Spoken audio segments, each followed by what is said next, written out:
And in fact, we all need a white knight from time to time, especially if your dog goes missing. It happens to almost half of owners, and shockingly, 60% are never found. Well, help could be at hand with a new live show which aims to track down and reunite owners with their beloved pets.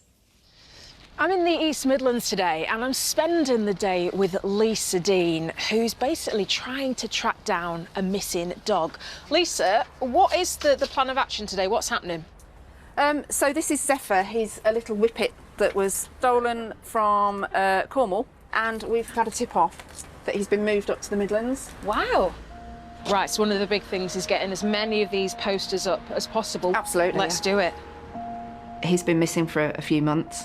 Now, we don't know if he's been sold on or if the people that took him have come to this area. So we just need people to be aware. We need his face everywhere. We just try and make that dog too hot to handle. Oh, poor Zephyr. And Michelle Ackley helping out there. But we're going to talk now to host Claire Balding, who joins us now. Claire, this looks like such an emotional watch, and we know how close dogs are to your heart. But tell us, how is the show going to help us reunite owners with their beloved dogs?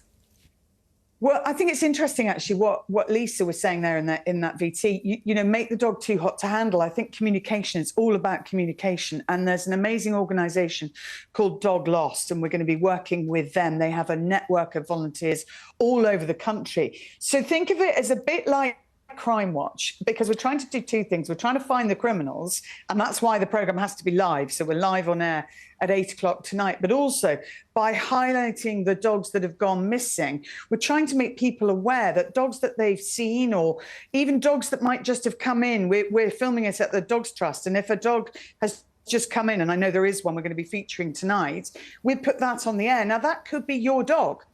And your dog's just gone missing. So hopefully we're going to have amazing stories of you know, owners and dogs being reunited, which would be lovely. But there's a lot of tips as well on basic security. I know, Sam, you know, you've got two lovely Yorkies. You're really fond of them. You're very conscious of their security, aren't you? Yeah, definitely. I remember speaking to you, 2016, one of them, Max, went missing, bless him. And it was posters, it was visibility, it was Facebook pages.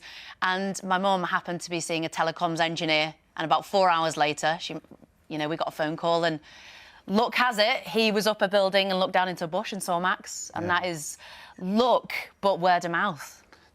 Yeah, so but special. Interesting on that point. So dogs that go missing is also... So it's not just about dogs that get stolen, although we do know that is, you know, theft rates, unfortunately, have increased hugely and is a major issue across the country. And as we know, police forces are very busy with lots of other things. So it's not often that they have the time or the resources to be able to solve the actual crime. So we're going to try and help do that. But also, as you say, dogs going missing. So there's a great story of a dog, and you mentioned this, Gethin, when you were doing the trial early on, the drone with the sausage on it. Yes. So there's this terrier that got stuck on an island, and the tide is coming in, and there's mud flats all around, and they had to get him to safety. So they used a drone with a cooked sausage. This is amazing. To kind of get him to go where they wanted to.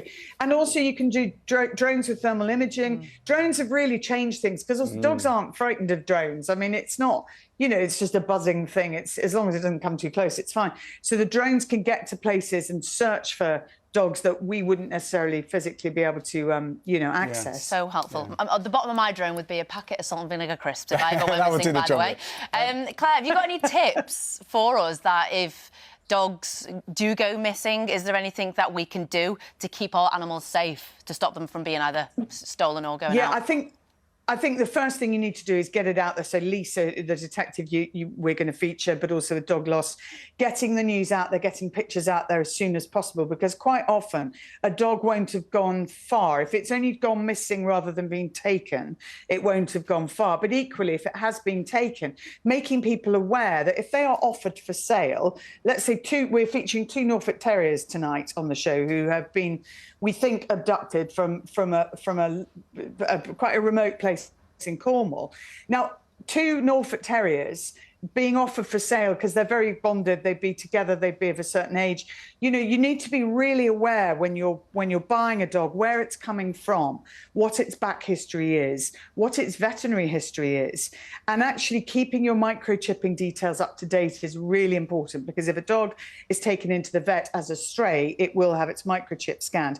If it's taken in for treatment by an owner, it won't necessarily get the microchip scanned. So we need to sort of make a few changes in that area. And basic obedience is really important. Your dog must have good recall. So we'll do a bit of training tips as well. But it should be, I'm really looking forward to it. And the main thing is, you know, I love live telly, so it's live. Anything could happen. It is certainly right with And that. animals as well, Claire. Yeah, exactly. Our vet, Dr. James Greenwood, features on the show as well, and obviously brings in Dolly with us every time he's in. I couldn't even imagine losing Dolly, let alone your own dog. It's going to be an emotional watch. Lost Dogs Live starts tonight, as you say, Claire, 8 p.m.